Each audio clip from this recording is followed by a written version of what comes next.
గుంటూరు నియోజకవర్గంలో గుంటూరులో ఒక మహిళ వాటర్ బోర్ గురించి ప్రశ్నించడం జరిగింది ఒక తెలుగుదేశం నాయకుడిని. మరి వారు రాత్రులు వాళ్ళ ఇంటి ప్రాంతంలోకి వచ్చి ఆ మహిళను బయటకి లాగి వివస్త్రను చేసి కొట్టడము, హత్యా ప్రయత్నం చేయడం జరిగింది. మరి దీని మీద పోలీసులు ఇవాల్టి వరకు కూడా ఎటువంటి కేసు నమోదు చేయలేదు. మరి ఇటువంటిది ఒకటి జరిగిందని కూడా పోలీస్ డిపార్ట్మెంట్కి తెలిసి రాలేదు. సోషల్ మాధ్యమాల్లో వైరల్ అవ్వడం తర్వాత దీని గురించి విచారించినటువంటి హోమ్ మినిస్టర్లు, ముఖ్యమంత్రి గారు ఏం జరిగిందని ఆరా తీసినా కానీ ఆ మహిళకి ఇంతవరకు న్యాయం జరగలేదు. మహాభారతంలో ఎక్కడో విన్నాము దుశ్శాసన పర్వం అని.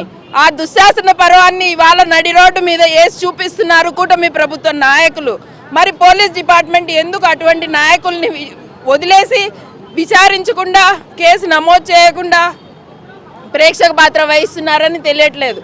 కావలిలో ఒక గిరిజన మహిళ తనను ఇదే విధంగా వివస్త్రం చేసి తను కేసు పెట్టడానికి వెళ్తే కేసు తీసుకున్నటువంటి పోలీస్ డిపార్ట్మెంట్, మరి పోలీస్ డిపార్ట్మెంట్ ఎందుకు ప్రేక్షక పాత్ర వహిస్తుంది అన్నది హోంమంత్రి గారు చెప్పాలి. జగన్మోహన్ రెడ్డి గారు ప్రజల్లోకి వచ్చినప్పుడు మరుసటి రోజు ఇమీడియట్గా వచ్చేస్తారు హోమ్ మినిస్టర్ గారు ప్రెస్ మీట్కి. మరి జగన్మోహన్ రెడ్డి గారిని తిట్టడానికి హోమ్ మినిస్టర్ గారు మాత్రమే ఉన్నారా? మరి ప్రజలకి న్యాయం చేయడానికి, మహిళలకి న్యాయం చేయడానికి ఒక మహిళ అయినటువంటి హోంమంత్రి గారు ఎందుకు పూనుకోవడం లేదు అనేది వారే చెప్పాలి.